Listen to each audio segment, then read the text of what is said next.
The false narrative that women can live a pleasant life without accompanying men has created inner conflict and contradictions. Before the first civilization of humans, men have always been self-sufficient, provisional, and good with building things. The women had no problem with accommodating the men for their hard work, strength, and protection. It was a mutual understanding that in order to coexist successfully, each gender had to play their part in the growth of humanity. There is nothing equal about a man and a woman. The pair are profound within their own category. However, women have lost a connection to their true power because they have been content with obtaining deliverance or control.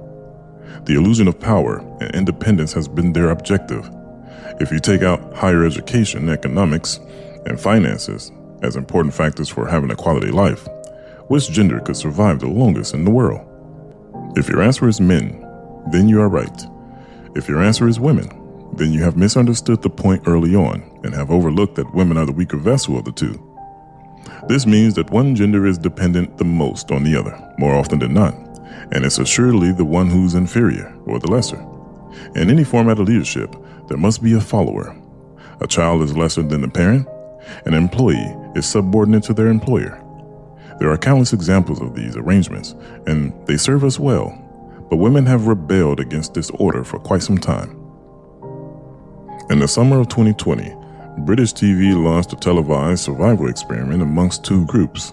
14 men were settled on one island, while 14 women settled on a separate island. The duration lasted for 6 weeks to examine how well the two groups would cope with hunger, thirst, and the various elements of nature. The men were able to successfully sustain by using their individual skills and tactics for the betterment of the group. They organically chose a leader and communicated effectively under high stress. The makeshift tools, scavenging for food and resources was not much of a challenge when the men began to understand their parts in the mission of survival. Once the experiment was over, they managed to leave the island unscathed and created a strong friendship amongst each other as they returned to their homes and normal lives. On the other island where the women were, they struggled to form agreements in terms of direction or roles. In fact, during the first 3 days, the women got lost and began circling the island until they were united. One woman couldn't stand it anymore and called it quits within 2 days of the experiment. As a whole, the level of stress affected their judgment, which was the catalyst to their demise.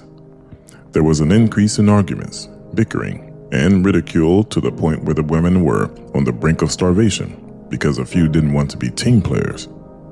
Scarcity of food, inability to find proper shelter and resources led the women with no choice but to use the radio to call for evacuation. They failed as a group. The experiment was for 6 weeks, but the women only lasted for 2.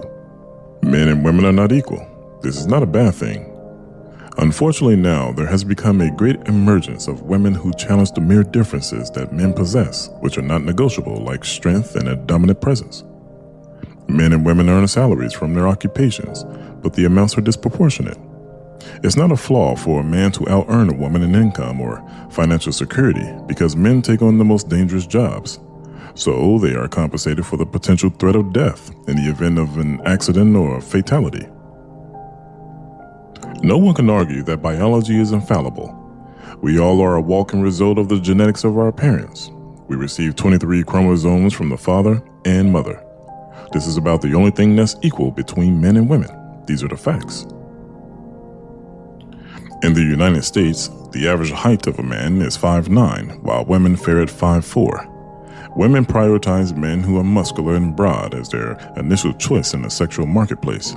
A healthy yet firm physique is the top preferred.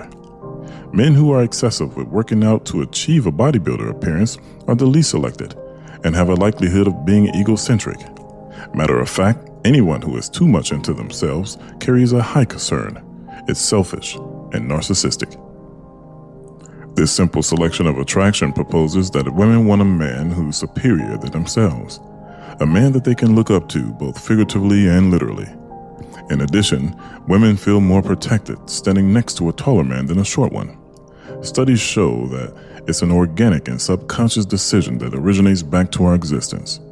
Taller men could defend their families better due to their physical stature and have children who would also have the same genetics, giving them the same likelihood of survival. Over 95% of women who took a survey about what is the ideal height for a man stated that they wanted a relationship where the man is 8 inches taller than whatever their height was. It turns out that women like wearing heels too, and they don't want to feel like they're emasculating a man by towering over him. The ideal height was 6'3", and the most appealing height was 6'5". Men who were taller than 6'6" were rejected because it made most women uncomfortable unless they were a professional athlete. When it came to men who were average height, they also rejected them unless they were a superstar or some sort of actor. Any man shorter was completely avoided and had no chance. Biological psychologists agreed that the reason for this preference selection is because a taller height is a cue to dominance, social status, access to resources, and heritable fitness. Women want men who not only make them feel safe but also inferior in order for her to be willing to submit to the man's lead. Despite what society has decided to accept and promote when it comes to women's privileges, it all becomes contradictory, really. These things might make some uncomfortable, but they are the truth. It's totally acceptable to have preferences and particulars, but nature always proves us wrong.